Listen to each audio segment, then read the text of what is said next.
Hello everyone, मी सोनीज food या चॅनलवरती तुम्हा सर्वांचे खूप खूप स्वागत करते।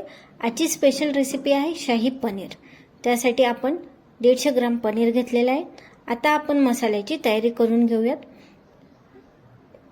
तेल टाकून घेणार आहोत आणि मोठा चिरलेला कांदा घेणार आहोत। या पद्धतीने बनवलेली भाजी खूप टेस्टी आणि पटकन होते आणि खाण्यासाठी खूप छान लागते। आता आपण थोडेसे लसूण टाकलेला आहे, तोही चांगला तळून घेऊयात आणि अद्रकीचे कापही टाकून घेऊयात। एक चिरलेला टोमॅटो टाकून घेणार आहोत, तो छान हलवून घेऊयात।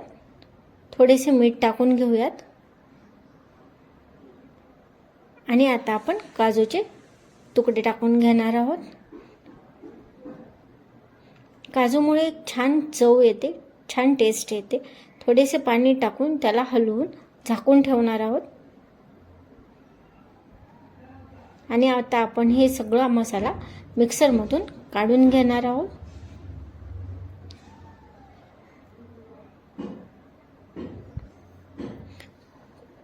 अशा एका चाळणीतून किंवा कपड्यातूनही तुम्ही मसाला गाळून घेऊ शकता। यामुळे स्मूथी छान होते आणि आपल्या एक छान टेक्स्चर येतं। तुम्ही पाहू शकता पूर्ण मसाला अशा प्रकारे चाळून घेणार आहोत किंवा गाळून घेणार आहोत। अशा पद्धतीने स्मूथी तयार झाली आहे। आता भाजीचा मसाला तयार करूयात। 2 ते 3 चमचे दही घेतले आहे। यामध्ये 1 चमचा हळद, लाल तिखट, धनेपूड आणि घरातला साठवणीचा कोणताही मसाला तुम्ही यूज करू शकता। आता छान हे हलवून घेणार आहोत आणि यामध्ये चवीप्रमाणे मीठ टाकणार आहोत। भाजीसाठी तयारी करूयात। तेल टाकून घेणार आहोत।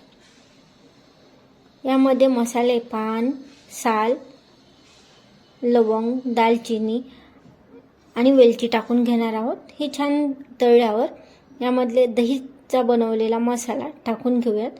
फ्लेम कमीच ठेवावी, नाहीतर दही फाटू शकते। छान हलवून घेऊयात आणि आता आपण बनवलेली स्मूथी त्यात टाकून घेऊयात। स्मूथी छान हलवून घेऊयात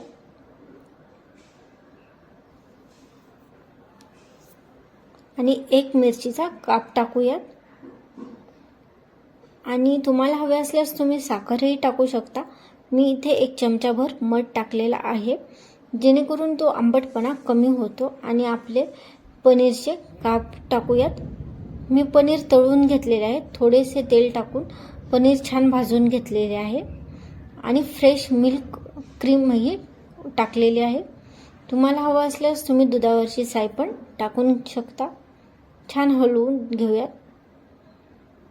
आणि जेवढी हवी तेवढी रस्सी बनवूयात आणि एक छान उकळी काढून घेऊयात। खाण्यासाठी तयार आहे आपली पनीरची भाजी, शाही पनीरची भाजी। असेच नवनवीन व्हिडिओ पाहण्यासाठी सोनीज फूड या चॅनलला लाईक, सबस्क्राईब आणि शेअर करायला विसरू नका। थँक्यू।